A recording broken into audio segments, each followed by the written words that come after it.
Session शुरू हुआ, operation फिर से बिल में खड़ा हो गया और एसआईआर जो बिहार में हो रहा है उस पर डिस्कशन का मांग। भाई देखिए, ये तो पार्लियामेंट का विषय है और जो लोग पार्लियामेंट में हैं, जो दल अपना निर्णय ले रहे हैं, उस पर मैं कोई टीका टिप्पणी नहीं कर सकता हूं। राष्ट्र के हिसाब से ऑपरेशन सिंदूर पर जो हुआ उस पर चर्चा होनी चाहिए, ऐसा कोई भी जो यहाँ का नागरिक है वो चाहेगा। एसआईआर भी बहुत महत्वपूर्ण मुद्दा है, इसलिए महत्वपूर्ण मुद्दा है क्योंकि बिहार में एक बड़े वर्ग को ऐसा लग रहा है कि इलेक्शन कमीशन जो कर रहा है उससे बिहार में जो बिल्कुल समाज में निचले तबके के लोग हैं, आर्थिक सामाजिक तौर पर उनको दिक्कत आ सकती है, उनका नाम कट सकता है। और इलेक्शन कमीशन अभी तक बहुत पारदर्शी तरीके से उस चीज को नहीं कर रहा है कि जिन लोगों का नाम काटा जा रहा है, जिनको बताया जा रहा है कि ये मृत हो गए या इनका नाम गलत था या डुप्लीकेट है, उसका नाम प्रॉपर जारी करके सारे स्टेक होल्डर्स को उसमें इन्वॉल्व नहीं किया जा रहा है। उतना ट्रांसपेरेंट नहीं है। लोगों का विश्वास जो है वो इलेक्शन कमीशन की प्रक्रिया पर होना चाहिए, इसलिए एसआईआर पर भी बहस होनी चाहिए और सिंदूर पर भी, ऑपरेशन सिंदूर पर भी होना चाहिए। चल रहा है, हम लोग देख रहे हैं। क्या लगता है? अब क्या लगता है, हम लोग तो यही करेंगे कि न्यायालय जो है वो उससे न्याय मिलेगा और देश का सर्वोच्च न्यायालय जो भी निर्णय देगा या जो भी प्रक्रिया चल रही है, हम लोग, मेरा तो सबसे पहले इलेक्शन कमीशन को ही आग्रह है कि भाई आपकी जिम्मेवारी है कि हर वो व्यक्ति जिसको सही में वोट देना चाहिए उसको किसी कागज होने न होने की वजह से उसका नाम नहीं काटा जाना चाहिए, उसको वोट देने का अधिकार से उसको वंचित नहीं किया जाना चाहिए। अब सुप्रीम कोर्ट भी इस बात को कह रही है, पॉलिटिकल पार्टियां भी बात उठा रही हैं, देखिए क्या होता है। आप कुछ दिन पहले पटना की सड़कों पे उतरे, उसके बाद आपके ऊपर एफआईआर हुआ। आपने उस दिन ये कहा कि हम अगले 7 दिनों में डिसीजन लेंगे, हम अपने मुख्यमंत्री आवास का घेराव करेंगे। आपके ऊपर एफआईआर हुआ है, क्या आप अपने डिसीजन नहीं, कोई भाई एफआईआर तो देखिए, यहाँ के लोग के घर के सामने भी आप खड़े होकर शांतिपूर्ण तौर से प्रोटेस्ट कर सकते हैं, अपनी बात कह सकते हैं, ये लोकतंत्र है, ये अंग्रेजों का शासन नहीं है। और बिहार में यहाँ की सरकार या पुलिस या यहाँ का प्रशासन अगर ये समझता है कि वो यहाँ पर लोगों को लाठी के दम पे दबा देंगे तो उसका विरोध हम लोग करते हैं और मैं उसका विरोध करता रहूंगा। आप चाहे 1 एफआईआर कीजिए या 10 एफआईआर कीजिए। रह गई बात मुख्यमंत्री के घर के घेराव की, तो मुख्य सचिव ने, चिराग जी इस तरह के मुद्दों पर बोलते ही रहे हैं, लेकिन मेरा मतलब चिराग जी को बिनवांगी सलाह है कि अगर आप बिहार के मुद्दों की राजनीति करना चाहते हैं, बिहार की राजनीति करना चाहते हैं, तो ये नहीं हो सकता है कि आप दिल्ली में उसी सरकार के कैबिनेट मंत्री रहिए, नीतीश जी के साथ बैठकर सरकार चलाइए और फिर सरकार की शिकायत भी कीजिए। तो अफसोस हो रहा है तो सरकार से अलग हो जाना चाहिए।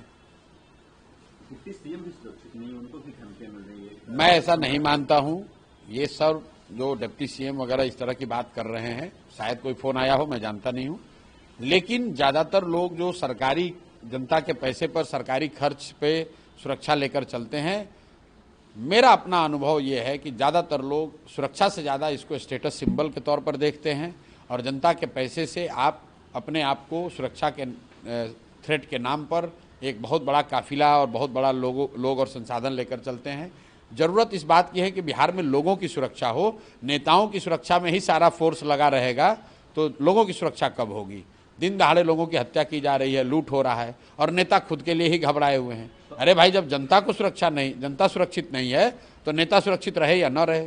पप्पू यादव ने कहा है कि आप और चिराग पासवान एक ही पिच पे बैटिंग कर रहे हैं। आपको चिराग पासवान हर व्यक्ति के बयान पर जवाब देना जरूरी नहीं है।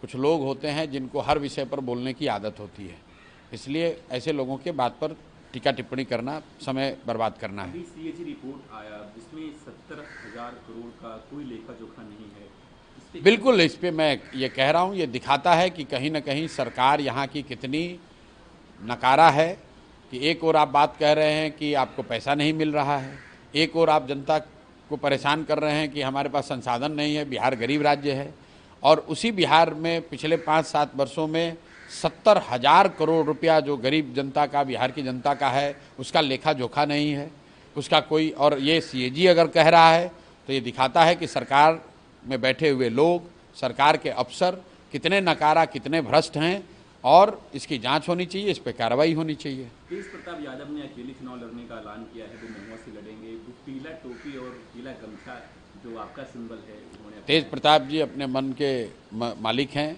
और वो जो कर रहे हैं वो उनकी मर्जी है। वो हरा टोपी पहने, लाल पहने, पीला पहने, वो उनको न किसी से पूछने की ज़रूरत है, ना उनको मेरे सुझाव की ज़रूरत है। वो कर रहे हैं, उनको शुभकामना। तेजस्वी यादव ने कहा है कि इंडिया गठबंधन की सरकार बनती है तो लिकर पॉलिसी बिहार में लिकर बैन है उस पर विचार किया जाएगा। अब आज उनको ध्यान में आया है। भाई 3 बरस तो यही सरकार में थे, जब लिकर बैन हुआ तो 2016 में महागठबंधन की सरकार थी। अभी जब महागठबंधन की सरकार थी तब भी उसमें शामिल थे। अभी तो ये हमको कह रहे थे कि गांधी का फोटो लगाकर लिकर शराबबंदी के फर्जी कानून को हटाने की बात कर रहे हैं। अब अगर वो खुद उनको होश आया है तो उनको ये लग रहा है, जैसे देखिए जनसुराज के आने के बाद धीरे धीरे सारे दल पलायन की बात करने लगे। जनसुराज के आने के बाद 20 वर्ष में पहली बार बुजुर्गों का, दिव्यांगों का, विधवाओं का पेंशन 400 से बढ़ के 1100 हुआ। वैसे आप देखिएगा चुनाव आते आते हर आदमी ये बात करने लगेगा कि बिहार में जो ये फर्जी शराबबंदी का कानून है इसको हटाया जाए, क्योंकि इससे किसी का फ़ायदा नहीं है।